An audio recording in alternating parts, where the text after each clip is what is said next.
All right, here we go. You want to try that again, Adam? Let's get this episode popping. Oh, that was so disappointing.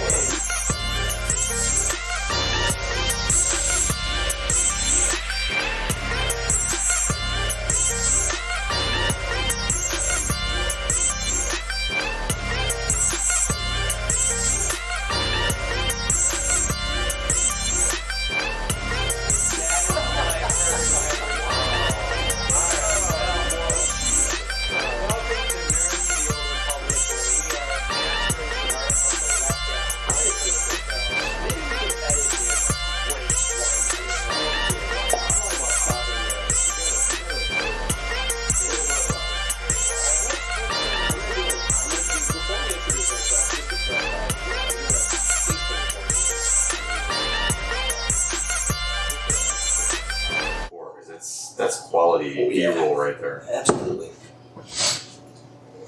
Alright. Let's see what we're looking at. I'm looking at one of Mike's free wine tasting glasses. That he got some wine Souvenir wine tasting glasses. I've been to many a winery in my day. Ooh. It's not a problem. It's something I could stop doing anytime I want. It's never impacted your life negatively. What are the oyster crackers?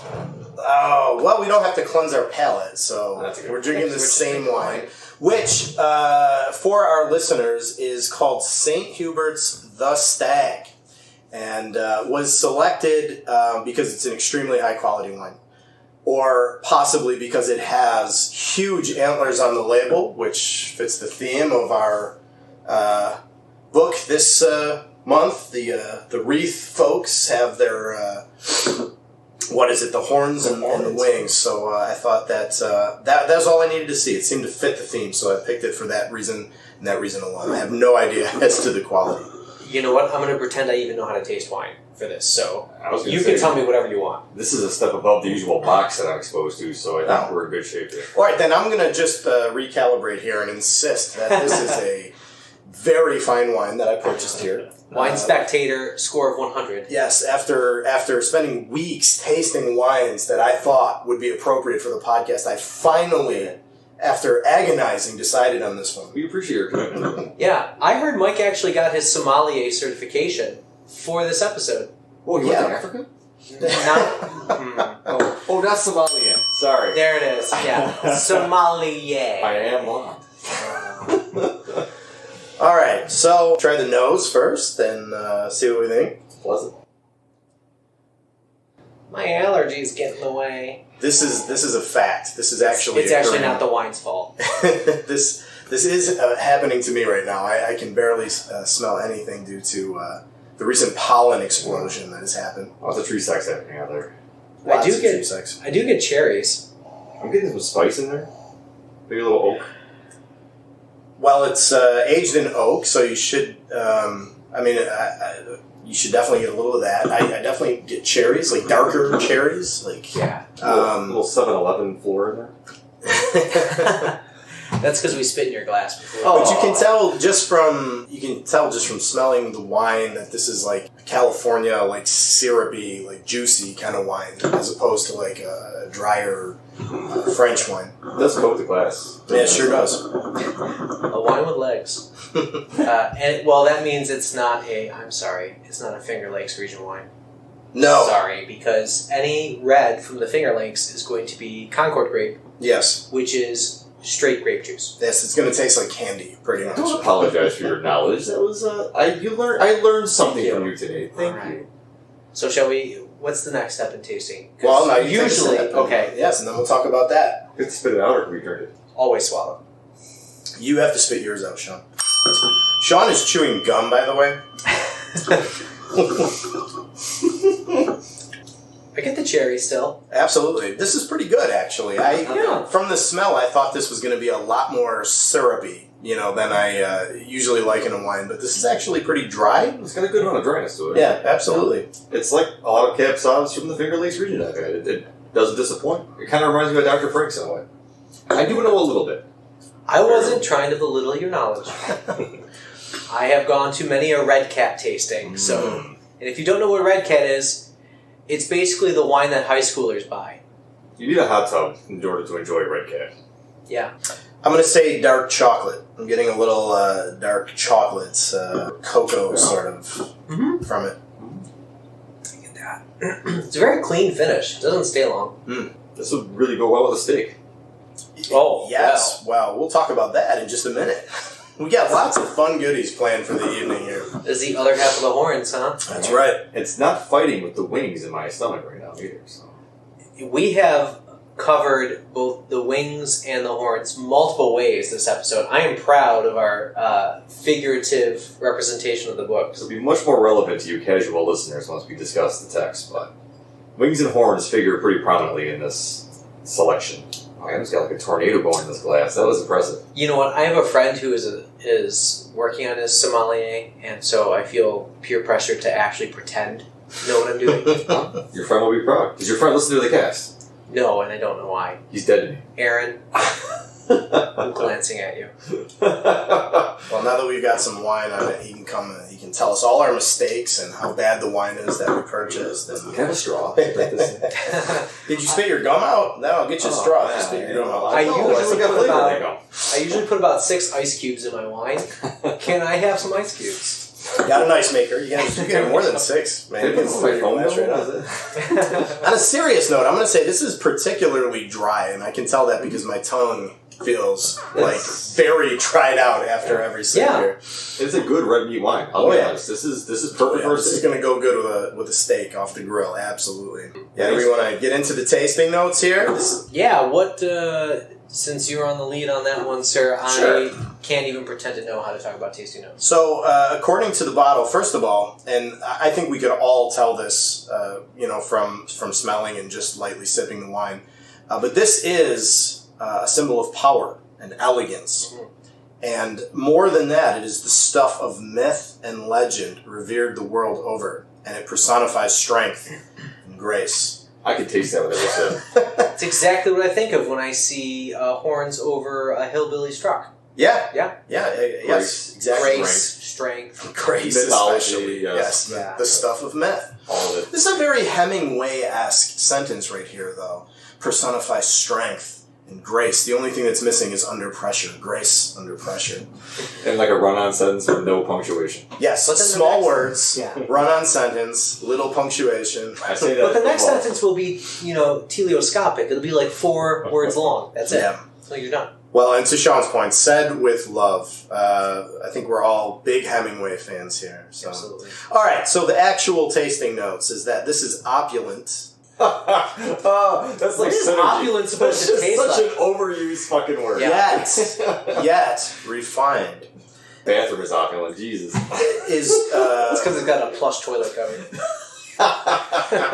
claims to be generous in its dark berry. Adam, you said dark berries, right? Yep. Spice. I think that was Sean. Did you say spice, Sean? Somewhere in there, I think I mentioned the word spice. And a hint of oak. That was Sean for sure. Sean, Remember Sean definitely. saying that? Yeah, take your point. I'm taking that thing. Which support velvety tannins and a lengthy finish. In the tradition of Saint Hubert, our patron saint, this wine is worthy of the hunt.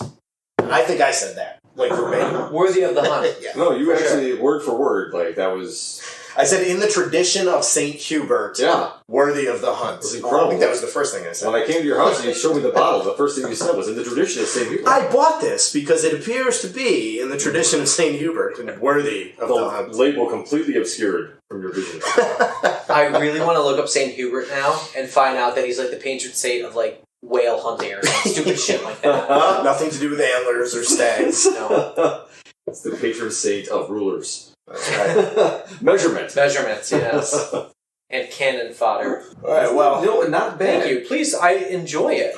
we have tasted. We'll pour a proper glass here Thank you. in anticipation of what is yet to come. Which is, by the way, as we've already stated, the characters in the book are divided into either wings or horns by their species. And so we've already eaten some chicken wings, which Sean provided. It was Jack Daniels. And I always bring the cheap shit.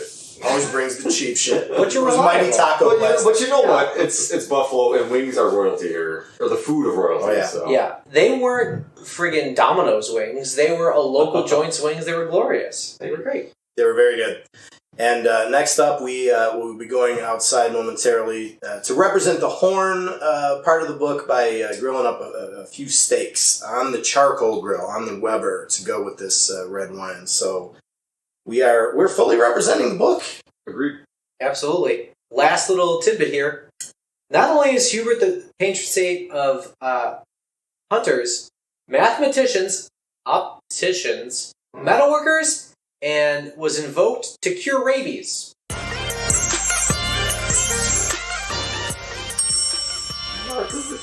We are back from eating our steaks. Holy shit, Mike, they were glorious. Oh, you flatter me, but Man. thank you. Man. I thoroughly enjoyed that. Yeah, I'll eat some horns any day. All right. I'm going to assume we're still talking about steak at this point.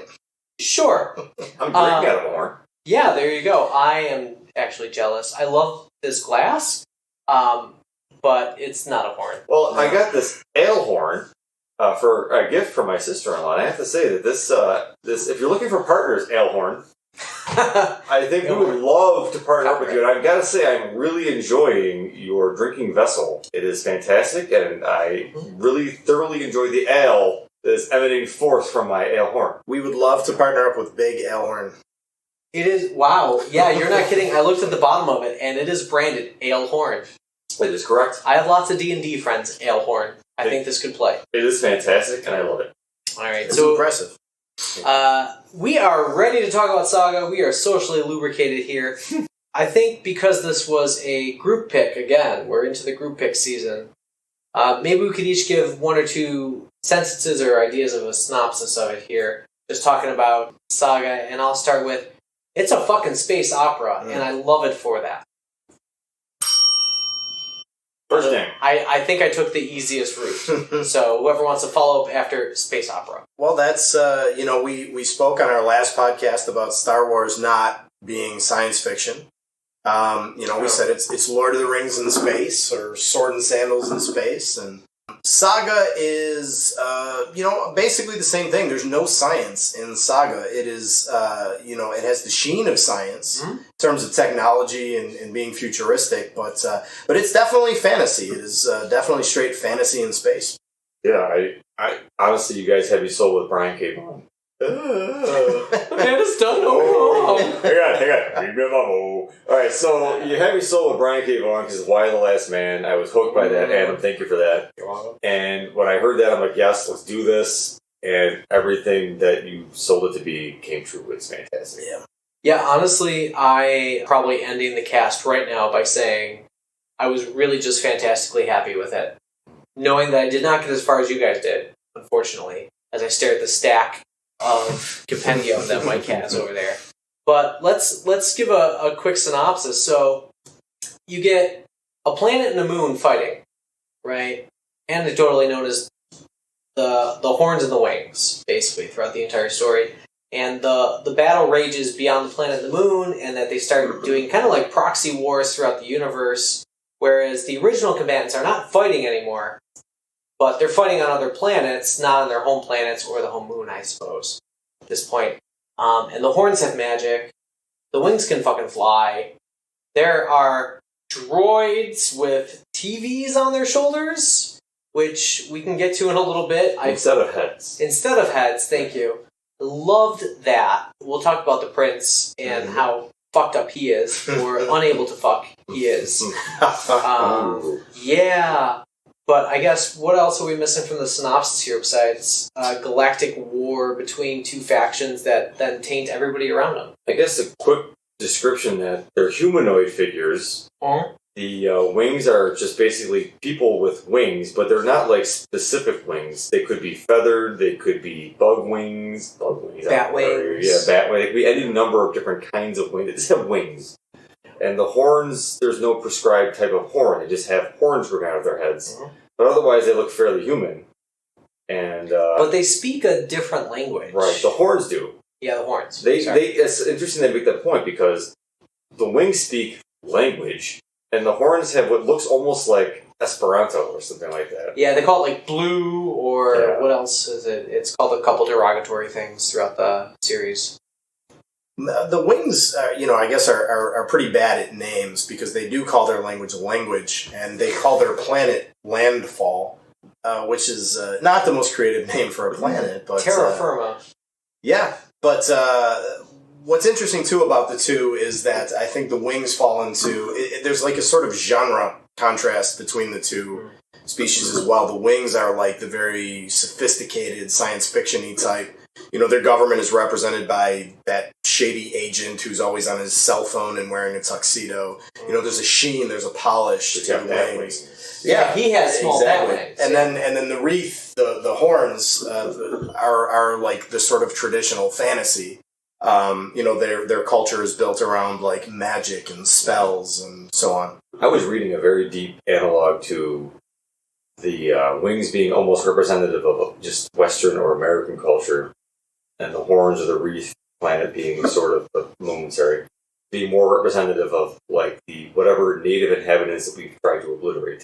Like whether it be Muslim everyone for the past 20 years, or Vietnam or anything like that, just more like traditional, natural kind of culture, like whether it be Native American or, like I said, like some sort of more tribal sort of background. Sure. Where they're just a much more not simplistic, that's not the right word, but not as technological, not as reliant on technology kind of civilization.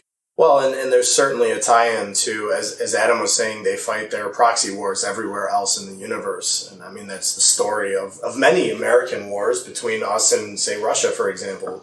Vietnam was basically America versus Russia, but it was fought on a Vietnamese battlefield. And there's other wars that follow that. Yeah, that would be another one. So, there's that connection as well. Yeah, I mean, even Afghanistan to a small extent. We funded them, and then they turned on us. Yeah. Oops. There's a lot of things that Vaughn, you can tell he's drawing from in the real world, especially with that comet planet, and how it almost becomes like an Afghanistan, like this little like insignificant rock that gets picked over so many times by big giant countries that come in trying for whatever reason to use it to their ends. That's a real good analog. And they ultimately destroy that comet.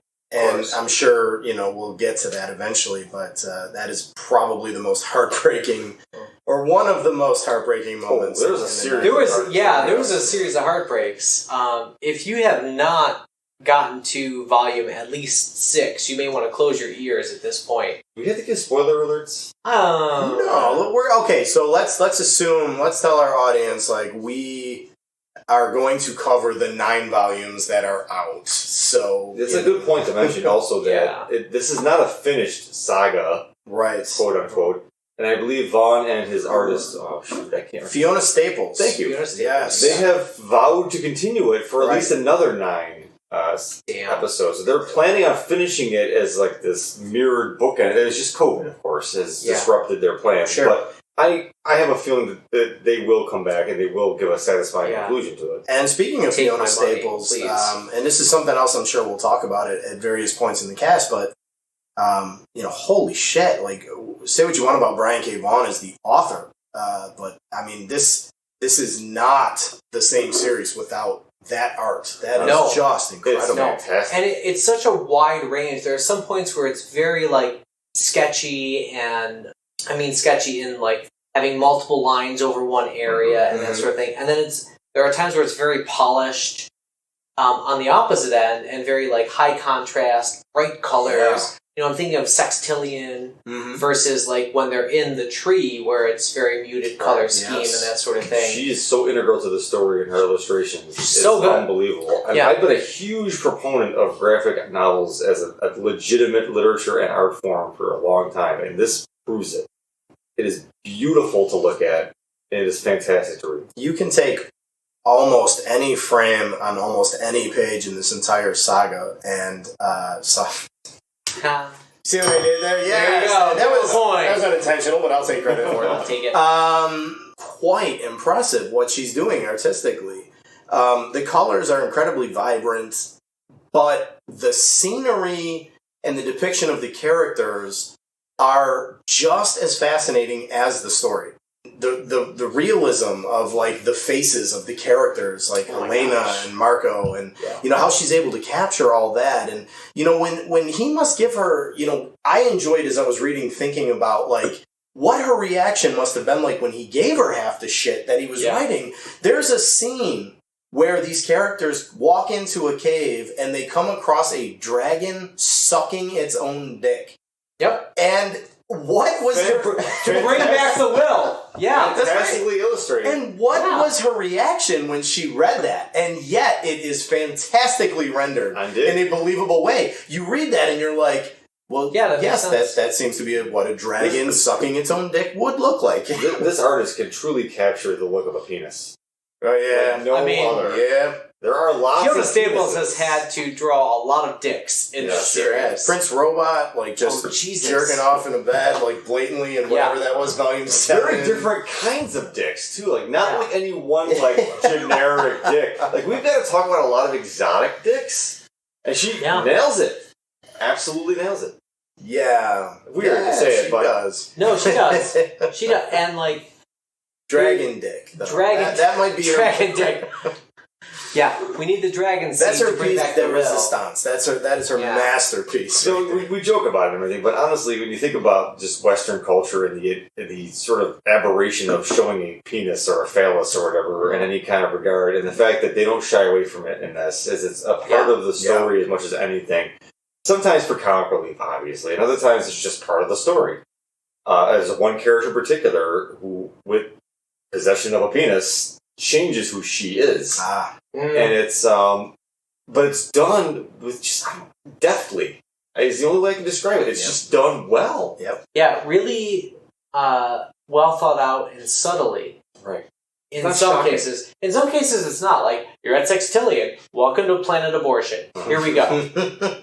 Right. So you would expect that. And I think because it deals with so much of it deftly, it gets away with the things like Planet Sextillion and the murder of the will in a way that is like shocking. Right.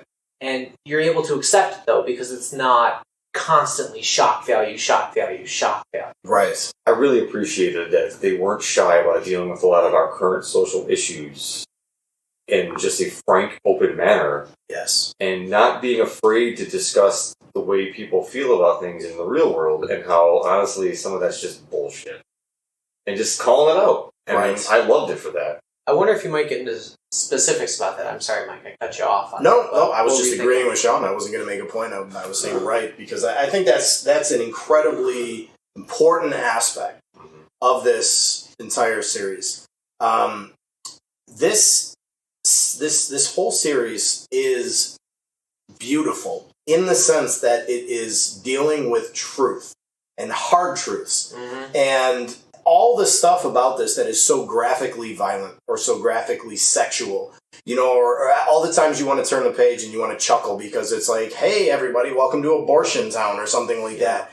It's not only entertaining, it is putting, as Sean said, incredibly important and complex social issues into its framework and dealing with them in such a, understanding way for something that is so entertaining. Yeah. To do so many of those things. You get family life, you get abortion and homosexuality racism. And sex work and racism and just war itself. So many very complicated and huge topics. And done in such a fabulously entertaining way. It's just, like I said, the word I want to use is it's just beautiful. It is a beautiful work. Agreed. And Adam, you asked for specifics, and the one that just stands out the most in my mind, and forgive me, but I devoured this so fast. We had not even finished talking about Thrawn, and I was already done with the entire... I just couldn't put it down. It was so gripping to me. The character who is trans, and they break her out of prison. What is her name? It's like a really long name. I can't remember. Mike has a glorious stack. He does. We're gonna all the copies. There's a character that somebody runs into in a prison, in a female prison section block, and this character has, well, it's in a penis. Petrichor. Petrichor, thank you. What a cool name, Petrichor. Yeah. And it's treated like, because a child's innocence, it's like, why do you have man parts? And kind of like saying, like, I am what I am. It's like brilliantly almost dismissive of the, why is that a fucking problem? Yeah. And the way that character is just such a badass, but then at the same time, the way that she's drawn is flawed. Like, her one horn is crooked. Like, there's something that marks her as other. And yet she rises above that and still becomes this force in the story to the point where Prince Robot, this, like, I guess an analog for what you would call maybe a Republican, or, I'm sorry, is that too on the nose? An ultra-conservative society. Yeah. Who learns that maybe there aren't so bad people on the other side of things. It winds up becoming this person's lover. Yeah. I just find it to be just, it felt so natural and so right. Nothing was forced. Oh. Nothing was like, you're going to take this trans character and accept her because you're a piece of shit if you don't. It wasn't like that at all. It was like, wow, this is just who she is. Accept her or don't, whatever. She's part of the story. Right. I love that. I think I agree with that completely, because none of it was done in like a preachy way that rang false. You know, like take the two journalists, the amphibian journalists that are pursuing them the whole time, right? Yes. So they're a homosexual couple, right? Who come from a culture where that lifestyle or identity is not accepted. And, that's actually used by that agent from Landfall to, threaten them with that. Like, you wouldn't want this information to get out and everything. So they're dealing with that, like, who they are and their identity versus what their culture is willing to accept and all that. But they themselves are not represented as these, like, perfect saints, right? They're like these sort of sleazy journalists that were... They're almost like ambulance chaser journalists. Exactly. But they also have journalistic integrity. They really do. It's another thing. Yeah. It's so true. Wow, so complex. Yep. That's right. And that's how all this stuff... And as epic as this whole thing is... What's amazing to me is how much gets crammed into such a small page count at the same time. It can be overwhelming at times, how much they get between Fiona Staples' artwork and then Brian K. Vaughn's scripting and plotting. I wonder how much they work together in terms of like what happens where pacing-wise, but it's overwhelming. The economy, the profundity of the ideas represented by the economy of words is almost Bob Dylan-esque. Oh,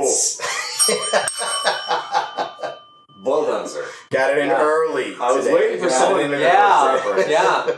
It's funny you mentioned the economy and Fiona Staples in particular, and it's just her artwork, the pathos that she captures in her character spaces. I know you mentioned it earlier, but I'm just imagining like the daughter, Hazel. Yeah. Thank you. Hazel's face as she grows and ages, and as she learns about this complex world she lives in, it's heartbreaking at sometimes. And then also, like, I see my own children's faces in her as she discovers things, and it's just, that is the mark of truly successful art. When you can bring your audience in to feel something, to connect on a deep level like that. And I feel weird that we're like, it's a graphic novel. Man. None of us have ever belittled the graphic novel genre. No, it's true, but I think a lot of the world out there does. Yeah, I agree. To their detriment, honestly, because you're missing something great when it comes to what graphic novel art can bring us. I agree, and I cannot say that my personal experience with the graphic novel is vast, but I've read some good ones. I would say Alan Moore's V for Vendetta is one that I enjoyed a lot. But my favorite is Neil Gaiman's Sandman, which I think is just an astonishing work of genius. And we should put that on the list. I was going to say we should definitely cover. Yeah, we really should. But it is its own style of art, and I agree. And there are so many times here. Adam is holding up a picture of a large, cancrenous sack. Fard. Yeah, he fucks the planet. He sure does. He sure does. Assume. And it's an egg that's been fertilized. I will tell you, the breadth and depth of this graphic novel, will never stop to amaze me. The whole Saga series, I was actually looking for something else, and I'm like, oh yeah, Fard was a thing. Fard was a thing.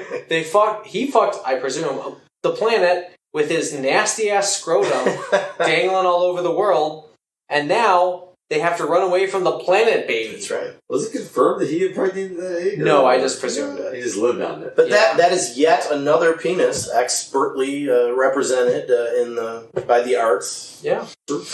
Not afraid of getting into people's baser instincts at all. I think the sex scenes between our two main characters are some of the most interesting scenes in the whole thing because they're so realistic. They sure are. Yeah. It is, well, that's nearly a whole nother cast. Because as we talk about Elena and Marco... Thank you. I'm opening up to the Will and the other bounty hunter whose name is escaping me currently, with multiple legs who fuck multiple times. She's a Spider-Woman. Spider-Woman. With no arms, but she's got 8 legs. What is she called? Why did I Somebody forget bail this? me out here. She's a very fascinating character. She has a specter in her mind. She spends almost the entire 9 volumes as just a figment of the Will's imagination. Right. I mean, she's actually only alive and herself in the series for a small page count. But I give them credit for trying to depict their sexual relationship as well. Yeah. The best they could, because the Will is definitely fucked up. Oh my god, yeah. That's a whole other, I have a series of questions later on based on the Will that we can play, just a fast... Yeah. Well, fast and loose lightning round. I hope this might be an answer already, but one of my favorite parts of this whole series is when he's having one of his weird hallucinations, and it's like a flashback, whatever, and he's banging, I can't think of her name now, the Spider-Woman, this character. Still looking for her name. And she's like, yeah, go, right there, rub it there, and he finishes, and she's like, I'm just gonna go over here and take care of myself for a while. He's so inadequate, but he's supposed to be the most badass bounty hunter in the entire galaxy. And yet he can't even satisfy his... Badass freelancer. Yes. That's what they call him. The Will, not just Will. The Will. The Will. What was she? The Stalk. The Stalk. Just found it. That's right. Thank you. I wanted to return to a point we were making a few minutes ago, though, that I wanted to add this to it, was the way in which you were talking about the pathos that you're able to detect just from the artwork itself, not even the writing, but just the artwork. And there's so many examples of that. You talked about, the daughter, Hazel. For me, one of the most emotional moments of the entire saga is, I believe it's the end of Volume 7. What is that asteroid called that they're on? The planet. The Mind Suck, or the Time Suck. Right, but the asteroid itself, what is that called? But anyways, it's this war-torn land that, it's just, I think, Adam, you compared it to Afghanistan. It's just been invaded by these other powers, and it's just been a battlefield and everything. And throughout the course of this entire volume, I think it's Volume 7, you get to know that land a little bit, you get to know the characters. They have, those, badger creatures or whatever that they become friends with. The mirror, yeah. Right, but you learn toward the end that it's spiraling in toward this space monster, the Time Suck, right, which is another thing represented so well artistically. It's horrifying. But it seems like they're going to escape. But then, is it Reef, I think, or Landfall? One of them, detonates some bomb in order to, cause this thing to get destroyed because they think it's, the casualties are going to be a thing where it's going to be the greater good and we can maybe try to end this conflict a little bit. But Volume 7 ends... Are you laughing at the Star Wars reference? We can end this destructive conflict. Pause to recognize... to the universe. It's impossible to not quote Star Wars sometimes. It's so deeply ingrained. Indeed. But Volume 7 ends with this asteroid spiraling into the Time Suck to be destroyed in its entirety. And the inhabitants of the asteroid, to the last, are believing that they will be saved, that God will save deity that they believe in will rescue them. And it ends with them sinking into the muck as this asteroid disintegrates. And then Fiona Staples ends with 3 or 4 pages of just straight black. It's like a movie scene, like fade to black. And that's how it ends. And it is so devastating. It's a bold artistic choice, and you're right. I remember reading it because I read it on a Kindle app kind of thing because I got it through the library digitally. And I remember looking at it going did something not load correctly? Yeah. And then realizing, no, that's intentional, and going, fuck. That's Oblivion. Uh-huh. Yes. Yeah. I actually had to take a pause. Like one of the few times I set it down for a while, walked away because it hit me. And I'm like, that's not cool. It's emotionally devastating. Right. And that's all the art. I mean, any writer could be like, the asteroid's going to get destroyed and all the people are going to die and it's a massive genocide. But there's no words, right, that go accompany that. There's no dialogue. It's not a movie, so there's no emotional music. Mm-hmm. There's nothing like that. It literally is Fiona Staples' artwork. The creatures sinking into the muck, reaching for their god, and then 3 or 4 pages of just black. It is emotional. It is devastating. What's great about that, too, is I can envision it now. A publisher, and was it, who publishes original? Was it Valiant Comics or... Image Comics. Image, actually. That's a great brand.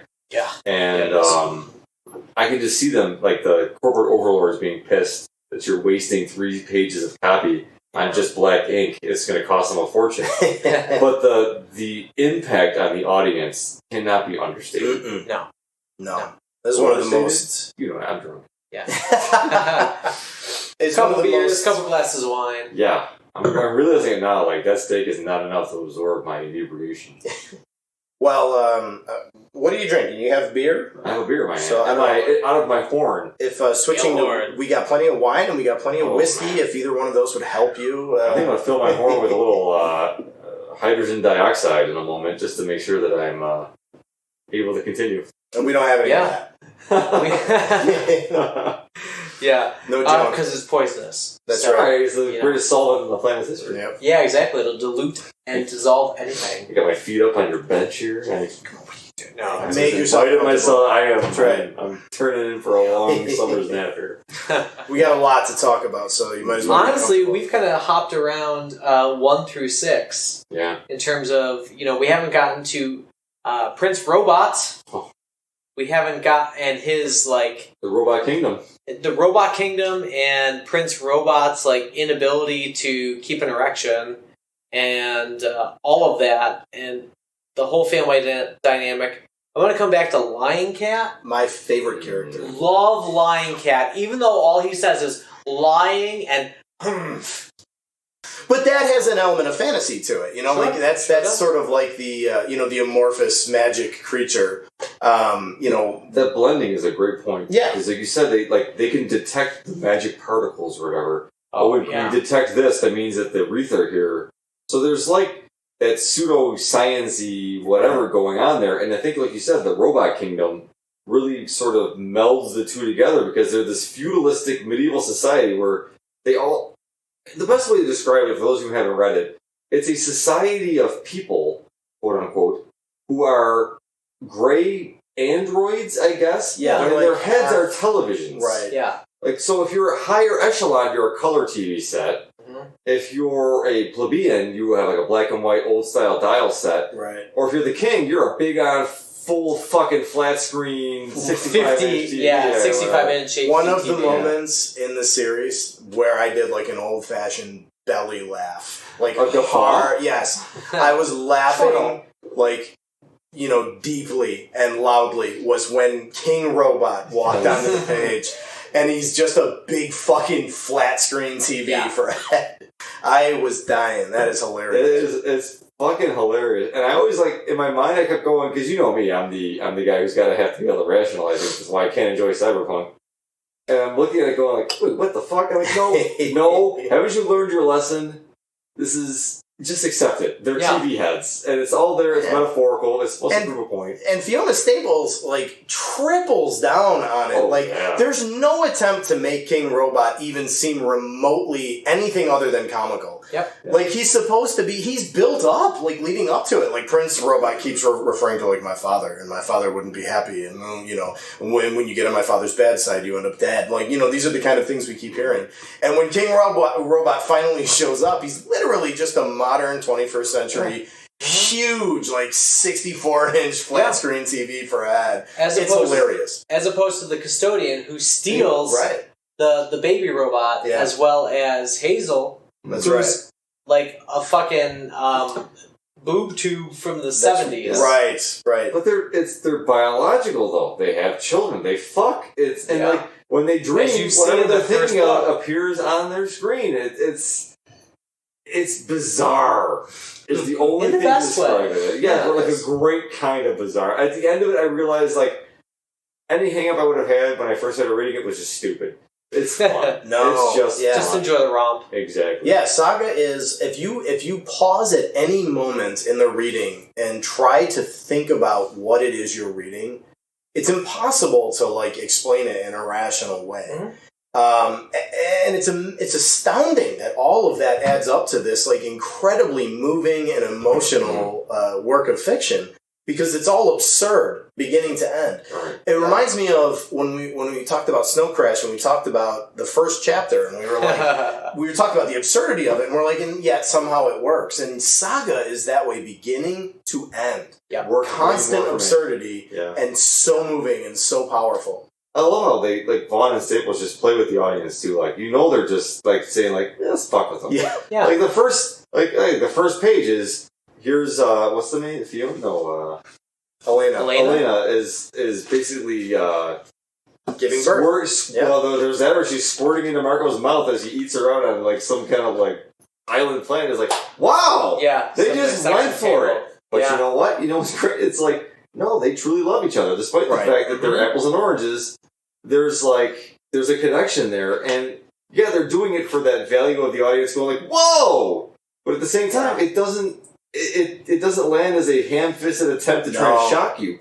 You're right. It's a bit of shock value, but it really sets up what I think is the predominant theme throughout the whole 9 volumes. The opening pages are her giving birth, and in an extremely graphic way, both visually and in the dialogue. At one point, she apologizes because she's worried that she shit in his face. Right? Yeah. So it's shocking. Both visually and in the dialogue, and yet it's the birth of their daughter, and it's, to me, the predominant theme of the 9 volumes is these people are just trying to be a family and live their lives set against the backdrop of a larger, crazier universe. It's a family story at heart. You saying that activated one of my vast memories of this whole series, like reading through the whole thing. You forget a lot of it. And it just came to me that they had their child that was stillborn, or that she lost in pregnancy. That somehow they were able to experience through like a spectral ghost, and how heartbreaking that was. Yes. And yet Hazel got to experience the idea of having a brother for a brief time, and it was just ultimately, at the end of it, you're like, oh God, that hurts. When that thing, when that specter, when they finally remove. Through that procedure, the fetus from her body. The wolf. And the specter, the ghost. Yeah, God, that's a creepy character right there. But that's another... there's so much I want to say. I don't know how to streamline my thoughts. Honestly. But let me stay with the thought that I actually was saying, which was, the specter of that son. And the way he, knows that he's about to, blink out of existence. And the way Hazel knows that too, and is trying to be strong even though she's bonded with him. And then the way he fades out, even his dialogue gets blurry to read. Yeah. And he's still talking to her, not maybe realizing that it's happening right now. He knows it's going to happen, but he doesn't know it's going to happen right now. So he's still just talking to her as he's fading out, and his dialogue's fading out, and he blinks out of existence. Another absurd moment that was so emotional. Yeah, agreed. I can't get over how much emotion they did pack into the entire saga so far. So just contemplating the fact that it's going to end, and I have no clue how it's going to end, is just astonishing to me. This is just a masterwork in the whole idea of character development, conflict, and world building, and just creating characters with whom you empathize throughout the entire thing. What's interesting too is you and I read Why the Last Man, which is I think Brian K. Vaughan, and it's that I think, succeeds on a different level. And it was really fascinating to me to see a completely different kind of emotional investment in the characters than you got from that series. And it's just, I guess it just speaks to the versatility of the artist. It's just different things that pull you in, but man, when he gets you, he hooks you good. Oh my gosh, yeah. In the light of being too serious for too long, I like to switch to the lightning round if we can. There you go. There's your lightning round. Sound. No points for me here, but we need a DJ horn. Yeah, I'll put that in post. Yes, please do. So I'd like you to each answer with just the answer, no justification for this first one. Who is more badass, the Will or Boba Fett? Because we just finished a Star Wars film, or a Star Wars book, excuse me. Wrong. Can I ask a clarifying question? Sure. Are we talking about Boba Fett in the Saga films or in The Mandalorian? Unfair. Saga films. Then I'm going to go with the Will. Okay, Yeah. cool. Well, Dude comes back from the dead with dragon semen. yeah.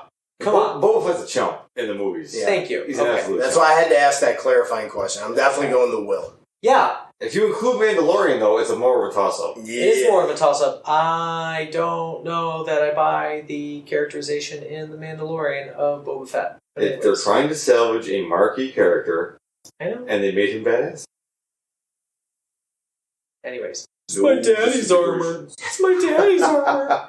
Anywho. Listen, That's fine. We do need to do the Dragging Star Wars podcast that we talked about. we'll get to it. So much material. Alright, ready for the next one? Yes, sir. Okay. Who does a better job with the space opera? Saga or Spaceballs? oh, Saga. Saga, yeah. Yeah. Okay. Spaceballs is a novelty and it's fun. Yeah. But Yeah. Saga really hits a lot of different notes. The Spaceballs is hilarious as a parody, Yes. but Saga is legitimately a space opera. Right. Oh, And legit, Very yeah. well done one. I think they take two different ends of Yeah. the idea of a space opera in that way. They're both commentary on society. It's just Absolutely. one is like meta commentary in Spaceballs, and the other one is Very meta. just commentary. Satire is strong on both of them, for sure. Yeah. Brian K. Vaughn has done a dystopian fiction about the last man on Earth, which we've read in Why the Last Man prior to this podcast. And Saga, what would you like to see him next work on if you could tell him what to do? Maybe not part of the lightning round, just something to think about. A Western. Spaghetti Western or a Western Western? Spaghetti Western. Okay. Yeah. Back to Tarantino.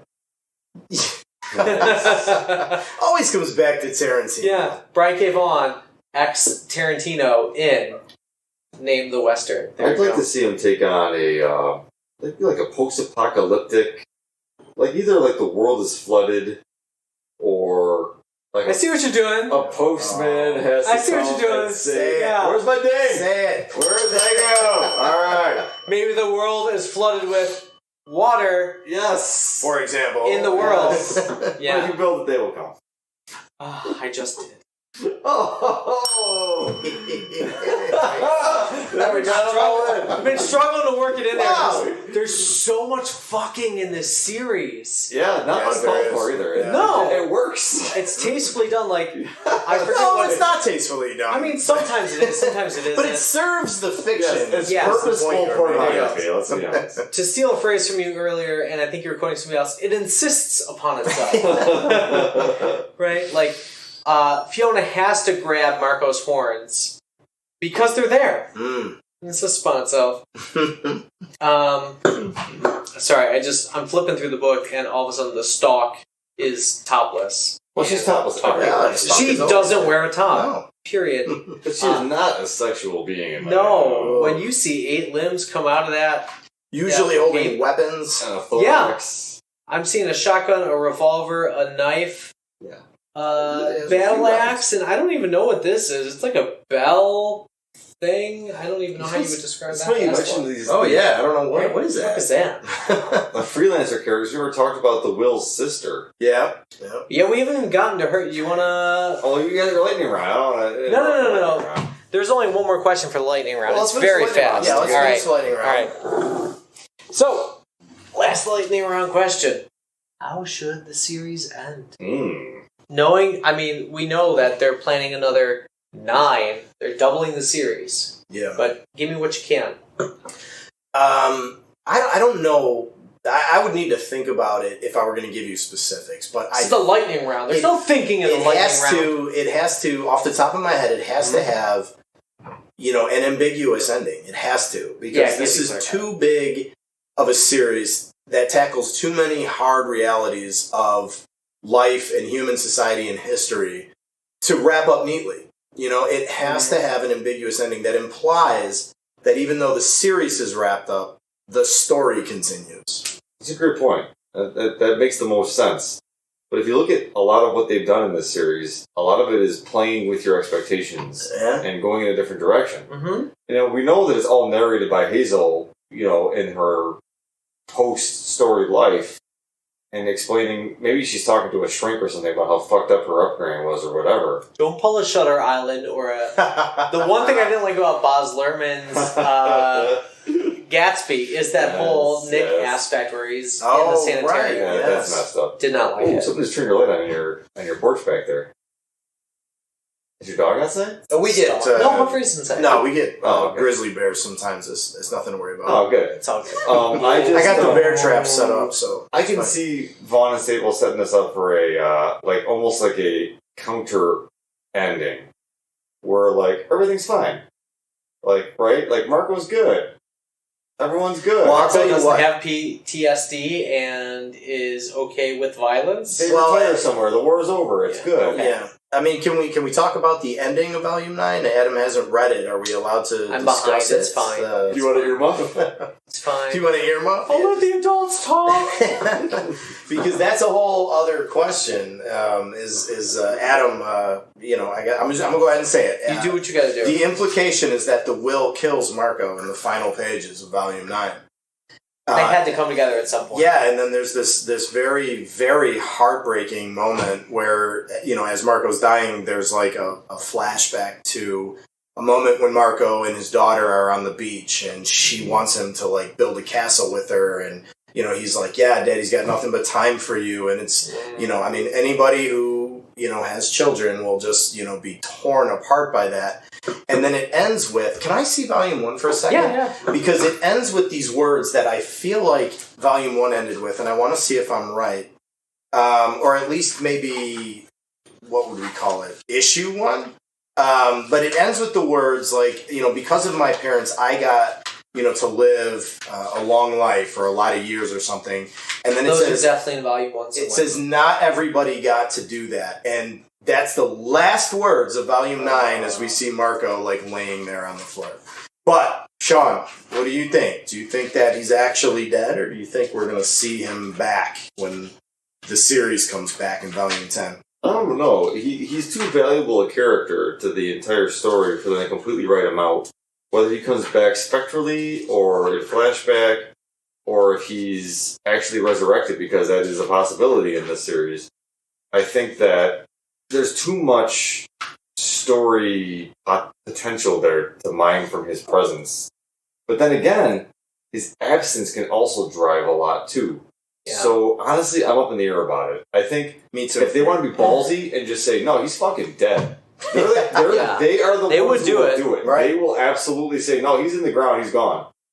And they're also at the point where if they brought him back, they've laid the groundwork for that. So they've given themselves options. Yes. I mean, because we don't literally see confirmation of his death there. And we've seen characters brought back from the brink. The Will, right? Yeah.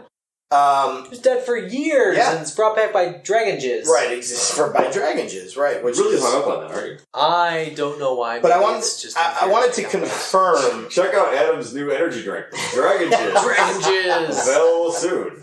So at the end of I think it's issue 1 here, Elena says, as they're about to kiss, my breath is atrocious. And then the narration comes in and Hazel says, but thanks to these two, at least I get to grow old. Not everybody does, as her parents are kissing. And that is how Volume 9 ends, as Marco's dying. Those literally exact same words. So there's a symmetry to that, which is really nice. Part of me thinks is they're trying to find a way to kill the parents off. And it makes poetic sense that Marco will be the first. Yeah. But they have spoken in interviews about how they view the series as Hazel's story, not Marco and Elena's story. Right. So you know what you just said, that could be true. But damn it, if they don't get us to care about those characters. Oh yeah. I mean, Hazel may be the narrator from the beginning, and Marco and Elena are kind of in the way. I mean, obviously they're the reason why she's there, but if it's Hazel's story, they do have to leave. They have to get out of the way. You're right. Oh, come on, Hazel. I mean, maybe Marco could be soul bonded in the same way that what's her name could be. Oh, the babysitter. The babysitter might be my No, there's second so many favorite. things to talk about. Damn, the disengorged ghost sitter who shows up only at nighttime.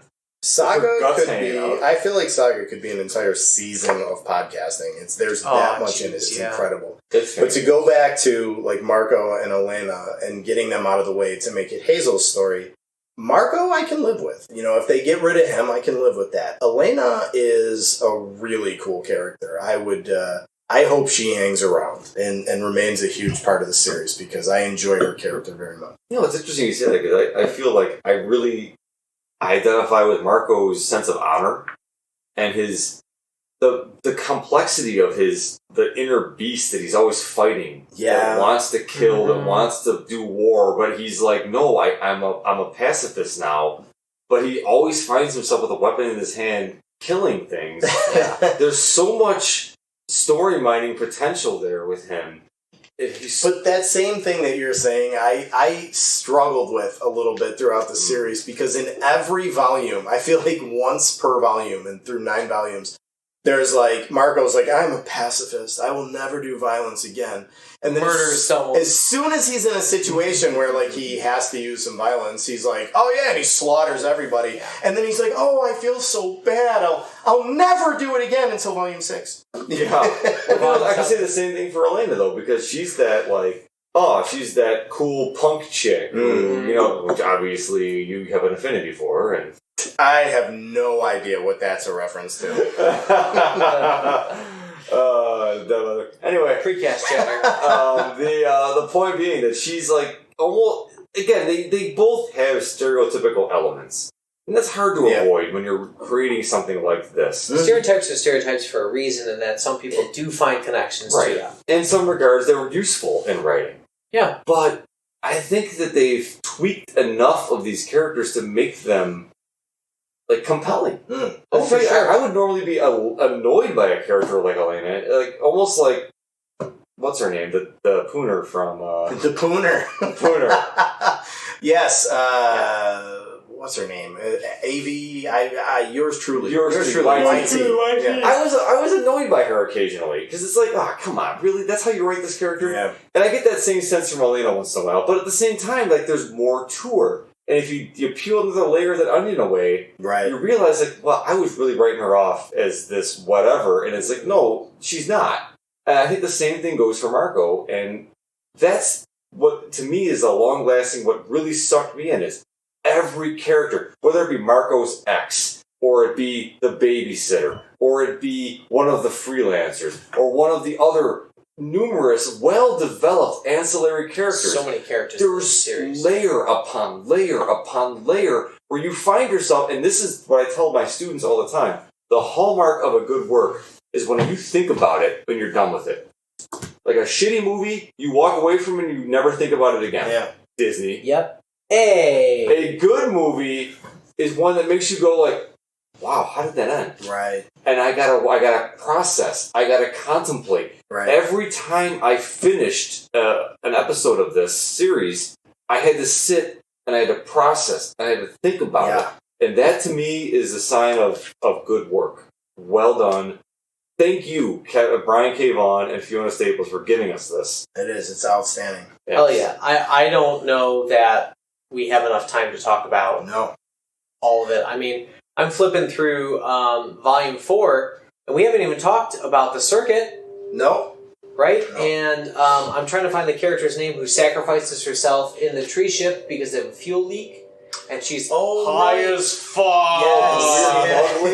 The bug lady. Yeah. She dies high as fuck. Yeah. She's another. Well, and that's another one of those moments where it plays with your expectation because it sets it up like it's going to be this really emotional death, and it is. Yeah, it's totally an emotional death. But it gets the punchline in at the end. It goes, it's like she goes in and she shuts out whoever the other character was. Was it Prince Robot? Somebody like she shuts him out, so she's going to go in by herself. It was okay. Well, whoever it was, and she's going to sacrifice herself. And she knows she's going to die, and there's like this thing where it's like, but at least she's going to die as she lived. And then it's that whole page frame, and it's just her eyes glazed over and the words, high as fuck. And it's like, gets that punchline in with the emotion. She's got like 17 tabs of that, that drug in her hand that she's just eating as she's on fire. What's great about this series is they touch on so many different issues that, again, you could look at it and go like, oh fuck, what is this, an after school special? Right. But you get into it and you're like, no, that's part of what they're playing with. Right. Yeah. Is your expectation is going to turn into a sermon on whatever, and it never does. Right. Which is great. I love, the way that the most important themes, I think, in this are like the small themes, the personal themes, the family themes. And it's set against, or like as we said before, the social themes, the identity themes. But it's always the very personal. But it's set against that huge, epic, massive, galaxy-wide backdrop. It's an incredibly interesting way to tell those stories and explore those themes. They've nailed ambiguity in this text, absolutely. Like, there's no, I'm leading you to conclude what I want you to conclude. There are so many levels of the story that it's anyone's game. Yes. When you read it. Like, you can interpret anything. And yes, I know there are underlying values and ideas that they're trying to push a little bit. I don't say push. Push is too strong a word. To, I don't know, normalize. Or to just say, like, why are you fucking hung up on this? Yeah. For, like, the trans character. Or, like, whatever. The drug thing. But any of that. It's just... It allows you so much space to draw your own conclusions, which I think is just so hard to do in writing, and they just nailed it. And this series is often, referred to as like inspired by Star Wars, and it is in the sense that it's a fantasy in space. But unlike Star Wars, where the characters are fundamentally good or evil for the most part. There's, some minor exceptions there. Right. But for the most part, the characters are like, this is a good character and this is a bad character. Those lines are very blurred. You talked about ambiguity. Very blurred in Saga. The good guys are far from perfect. Right. And the villains, in as much as there even are villains, are not, like, clearly villains. Prince Robot starts off as, like, this monster, but by the end, you like him very much. He's very compelling. He's become part of their family. It's very interesting the way they capture those shades. You can't say good guy and bad guy. It's antagonist, protagonist all the way. Like, there's issues and problems that are caused for different various reasons. And it's so subtle sometimes. And it's just, everything's blurry. Everything is so deftly handled. So that there's no clear, like, these guys are 100% wrong. Right. It never works that way. And it changes. Throughout the course of the Saga 2 for some characters. The Will is a good example of this. At points in the Saga, he's very sympathetic. And at other points in the Saga, he is like, you hate him. Like, with all of your heart, you hate his character. And, the fact that they're able to do that, they're able to represent, like, people are just people. And depending on what they're doing at any given time or at what point they're in their life or what the context is, they can seem good or they can seem evil. That's a really difficult thing, I think, to render fictionally. And they do it very well. We've been saying they, because it truly is a partnership. Like, Brian K. Vaughan might write the story, but without Fiona Staples, it just wouldn't work. No, at all. Even if you had a very competent artist who just took a different direction, no, I don't think you could get away with it. Like, I'm looking at, for example, Gus, the seal character Gus. Yes. I love that character. Or Goose. And, like, the way in which Gus... Friendo. Oh, Friendo! Friendo. No! I want to name my kids stuffed animals. I can feel the pull of Friendo, and that's how they find him. Yeah. Like, there's... Brian K. Vaughn and Fiona Staples know how to work in the innocence when things have gotten so cynical. We haven't even talked about the writer who wrote the shitty dime store novels. Is driving their whole philosophy. Right. And Jesus. Comes from like some crap freaking story. So I should clarify, because we said earlier in the cast that we picked this bottle of wine because it had, the huge antlers on it. So that was the connection to Wreath and the horns. But we did not explain why we picked wine in the first place. And that's because, as far as I could tell, the only depiction of alcohol that I recall in the entire 9 volumes is when Marco's mother and this Cyclops author, what is his name? D. Oswald Heiss. That's right, Oswald Heiss. They share and they bond over a bottle of wine. Yeah. Dough. Yeah. When they're essentially planning the family's future together behind their backs. And yes. Which gets into the whole family theme, and like the older people are like going to plan the younger people's future. And, because the younger people don't know what's up. There's too much to unpack. There's just so much. Too much for an hour-long cast. Yeah, we picked a book that was too good. We picked a series that was too good. And we should point out at this point that we are not one of the three of us are like this. We're not gushers, we're not like... I mean, we're hard to please people. That's right. I mean, in our first, 4 or 5 episodes that we've done so far, like there's ones that we've liked more and ones that we've liked less, but there's been a fair amount of criticism, no matter what. Well, you could have called this the Sean's Haters Guide thus far. And this is the one where, like, all three of us have just walked away from this, like, blown away. Mm-hmm. I mean, we just all agree that this is just genius. I'm sad that I can't read more of it. I honestly think that this speaks to the ability to serialize your story and take your time with your collaborators.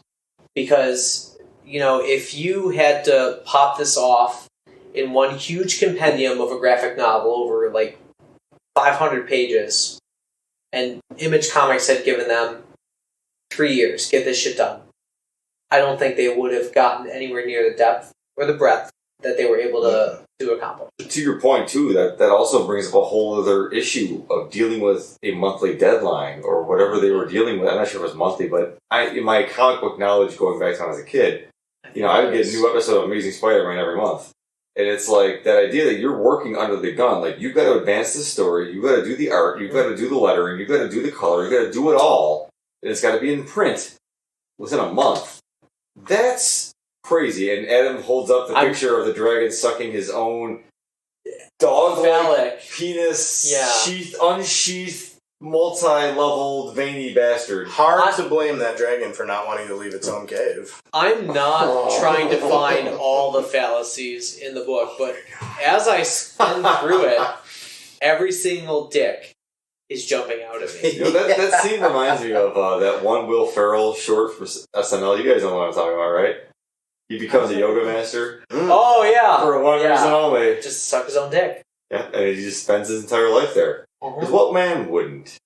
That dragon just speaks what we all feel. And then on the very next page, it's that android who is trying to steal Hazel, blasting the face off that serpent monster when he's like, "Your eyes on me, Hazel." Yeah. And it's the Daisy in black and white. There's another character we didn't get into was the abductor. Yes, and that's guy. another character who your perspective changes on throughout though, because at first he's like this terrorist sort of character that like invades the castle as a janitor and he like murders the Kills wife. Princess I think Robot. while she's nursing the baby, if I remember correctly. Yeah. He seems like a monster and he's taking them to join with like this terrorist organization, but then he becomes this very sympathetic character and am I right? Didn't his son die? Yeah. And like his son died of a very curable disease, but because of the inequities. Another theme, right? Another social theme. Often gets put out of the way. That's right. So much going on. It is. It's incredible. Have we just become a Brian K. Vaughan fan cast? Can we do worse. Can we criticize? Is there something we can say that's negative about Saga? Because we have not done that yet. It's a lot of dick. There's a lot. And Yeah. I mean, Yeah. Sometimes, I just it feels like they're packing too much in. Like we speaking to that. There's so many layers to unpack. Like Marco's would-be mistress on that one planet, and like all these who chases him around for 5 books? Right. But even that, I loved the way that was depicted as this like American suburban neighborhood. Yes. Amidst this insanely futuristic space opera, they just like they go to this neighborhood where it's like she lives in like a ranch and they have a trampoline in the backyard and they're playing on the swings at the playground. Like I really enjoyed that. That was such a nice like refreshing touch. But it feels like almost like I guess my only criticism would be is they introduce so many complexities that there are times when you feel like they get a little like short shit just because of the fact that there's just too much going on. But that 9 more books coming. That's a ultra minor criticism. Yeah. If I'm digging for something negative to say, it's that other than the weird pustules on that one guy's scrot. The planet fucker. Yeah. Planet fucker. That took, and I, again, probably, this is a backhanded compliment in how masterfully Staples was able to manipulate my impressions there. I'm really struggling to find a criticism. I can't think of a single one. I mean, I was just thinking about something off the top of my head, but it was really just like a superficial thing that could be easily solved in 9 more volumes. As you're planning. One of my initial misgivings is like, a tree that's a rocket ship? The rocket ship forest? What the fuck? But then you know what? They make it fucking work. Sure do. It's got to regenerate. It has to land. It's got to suck up the rockety nutrients. It's like, shit. They found a way even then to make me go like, okay. And in fantasy, that's what we call world building. They have to they can create whatever weird ass shit they want to, as long as they can explain the rules behind it. And what you just said is what they do with that. Like I was the same way. Like wait, they're saying they're going to go to this one area of the planet because there's wooden like tree-like spaceships there. That's weird. But as it goes on, they define the rules for that. Exactly. Like it has to, like you said, it has to land every so often and put down roots and refuel. And you know, they say this is inspired by Star Wars. I wonder how much of this is inspired by Krull. I have not seen that. Does anybody get that fucking reference? I get the reference, but I've not watched it. Deeper than me. Krull was this 70s, 80s swords and sandals sci-fi piece. Where the guy basically has this thing called a glaive, which is this multi-bladed throwing star thing he controls with his mind to fight this space beast demon that's abducted his girl. It's bonkers. And Krull, if I'm not mistaken, they tried to capitalize on Star Wars with Krull. Yes. I've never seen it though. There's a Cyclops. There's a lot of fantasy. There's horses that fly on fire. Like, there's a lot of weirdness that feels like it'd be right at home in Saga. Hit me up, Brian K. Vaughan, if you're listening to our podcast here, and you're sitting there going like, oh, hell yeah, Krull. Let me know on the socials, which I don't check anyway, but I'll check. Adam will let me know. Yeah. I'll let you know. Because I'm feeling the Krull vibes right now that I mentioned it. I gotta go home and watch this now, or read this. Yeah, it's worth it. No. Sure. I don't know. It's interesting. I'll go with that. Maybe go Mystery Science Theater on it. Yeah. Watch it, but with a healthy dose of commentary. Okay. Let's throw that. Saga is way better. Yeah. Better. I can't say a single negative thing except for it's not done. I'm honestly trying. Yes. Give him a bell. Hit the bell. Yes, there Thank you. I've been trying to sit here, as we've been talking about this, and trying to think of like what is something I would criticize about the series. And I don't know. Like I can't think of anything that rings true. Like that sounds like a real criticism. Yeah, we're not just trying to be nitpicky. Right. I pick nits. Yeah. Totally. Yeah. No, I can't think of a single thing. You know what's funny is I always tell my kids it's like they always want to watch these same movies over and over again, and I go, why? I've seen it once. Why do I need to watch it again? It's a waste of my life. There's too many good things out there to absorb, and they keep watching the same crap over and over again. This is a series where I think, no, I will read this again. You have to just glean everything. Yes. I will go back, and I'm not a rereader unless it's something I have to teach, or something I really loved. And I really love this, and I will reread this because it's that good. It seems like you would take some... It's one of those things that would reward rereading. You would take some more... You would see something, some new angles, some new perspective that you hadn't seen before in rereading it. Agreed. I don't know. There's so much more that we could even just talk about is like, even the way the genres change from like volume to volume. Like volume, I think it's 8 is practically a Western when they go to like abortion town and then they get like, bandits like try to rob them and stuff like that. Minotaur people, or not Minotaur, what are they? The Centaurs? Centaur people. Yeah. Kind of, one's a centaur, one's not, and one's a kind of a centaur. It's out there. Gentlemen, I'm sensing a second cast when 9 through 18 get made. Oh, hell yes. Oh, fuck yeah. Yeah, this was, while I said a group pick, honestly, I think, I don't think we could have done better for this month. Is this our first unanimous you should read? Absolutely, yes. Rebels. Well, you always ask us for the yay or nay. Like, let's go for maybe for sake of like just like upsetting expectations. What if we all just gave it a nay right now and just shit on it at the end after this entire raving about it for an hour? Loved it. Fuck it. Don't read it. Too much penis. Should I do like... Fuck you, Brian K. Vaughn, Fiona Staples. Fuck you. No, I can't. I can't even make my I didn't get to the climax joke because 1, they're not done. 2, there was enough sex in there that I did multiple times. I had to shut the door. So there you go. I gotta say, this is great. It's a great experience, and I'm so glad we read it. If you haven't read this series, or if you're even thinking, like, should I read this series? What the fuck is wrong with you? Get out there and get this series and read it. It is fan-fucking-tastic. Absolutely. Binge read it, too. Yeah, binge read it. 1 through 9. 3 hard yeses. Yeah. Hard, throbbing, veiny yeses.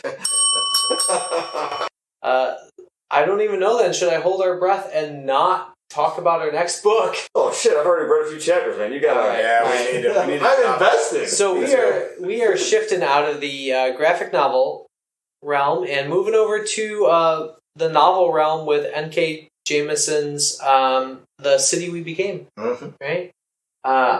I'm so looking forward to a brand new piece of speculative fiction. Weird. And I love the weird. I can't speak for you guys, but I hope it's an interesting pick for everybody. Stand by for me to say the words magical realism a lot. Yes, and just by way of previewing the author and the text, N.K. Jemisin has, taken the fantasy world by storm in recent years. I believe the first author in history who's won the Hugo Award for every single book in her trilogy, which was the Broken Earth trilogy. And so this is her most recent book. It's set in, unlike her fantasy stuff, this is still a fantasy, I guess, but it's set in like a modern, realistic New York. It sounds really interesting, and it's gotten some good reviews, and looking forward to it. Yeah.